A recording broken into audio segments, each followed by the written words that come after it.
మళ్ళీ CSK ఎస్ఆర్హెచ్తో match జరుగుతుంది. ఈసారి కూడా ఓపెనర్స్ పర్ఫార్మెన్స్ అయితే బాగాలేదు. కరెక్ట్గా 7 సంవత్సరాలు అయింది 180+ చేసి సిఎస్కే 7 సంవత్సరాల నుంచి ఎందుకు అంత చేయలేకపోయింది.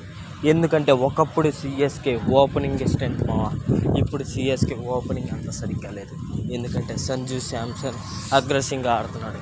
రుతురాజ్ గైక్వాడ్ అగ్రెసివ్గా ఆడేటప్పుడు తను అవుట్ అయిపోతున్నాడు. రుతురాజ్ గైక్వాడ్ ఫామ్లో లేడు, స్ట్రగుల్ అవుతూనే ఉన్నాడు ప్రతి మ్యాచ్. ఒకప్పుడు ఫ్యాట్ డూప్లెసిస్, సేవ్ వాట్సన్ గొప్ప గొప్ప ఫినిషర్లు, ఓపెనర్లు లాంటి టీం ఇప్పుడు ఎంత డౌన్ఫాల్ ఉంటే ఎవ్వరూ చూడలేకపోతున్నారు.